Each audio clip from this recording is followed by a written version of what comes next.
बिहार में नई सरकार बन चुकी है और नए मंत्रिमंडल का भी गठन हो चुका है। कई नए चेहरे, कई पुराने चेहरे। नीतीश जी अपनी तरह से समीकरण बनाने की कोशिश में लगे। आरजेडी की कोशिश कुछ और रही और नए नए चेहरे आए हैं। खासकर इस वक्त हमारे साथ जायसवाल साहब, क्योंकि इतने दिनों से सरकार चलाते रहे। आज के मंत्रिमंडल पे आपकी क्या टिप्पणी है? जो भी नए मंत्री बने उन सभी को मेरी बहुत बहुत शुभकामनाएं हैं।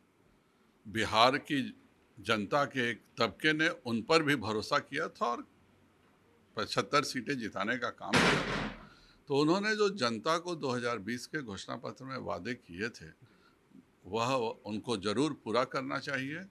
और मेरा एक अनुरोध भी रहेगा कि पहली बार बिहार औद्योगिकरण की दिशा में बढ़ रहा है और लगातार हमने, चाहे वह फूड पार्क हो, टेक्सटाइल पार्क हो, इथेनॉल प्लांट्स हो, बियाडा के ज़मीन का रेट कम करना हो, यह सब इतने सारे हमने उद्योग में हमने कार्य किए हैं।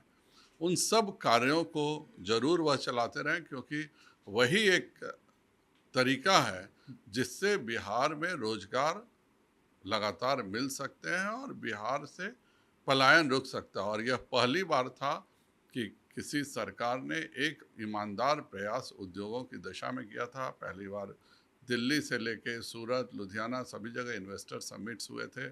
सभी उद्योगपति बिहार आ रहे थे, आके काम करने को तैयार हैं।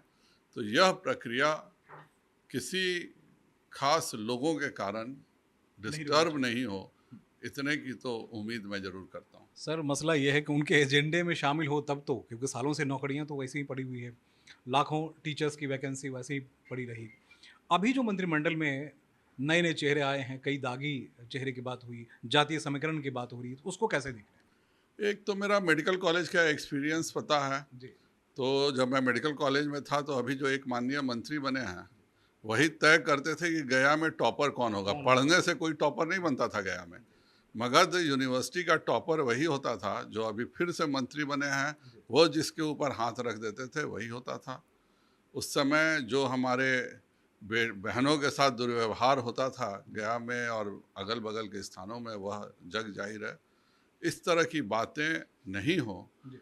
और एक बिहार ठीक से चले, इसकी उम्मीद मैं करता हूं, क्योंकि पहली बार एक अच्छे मुख्यमंत्री के रूप में अपने आप को स्थापित करने का मौका किसी नेता को मिला है।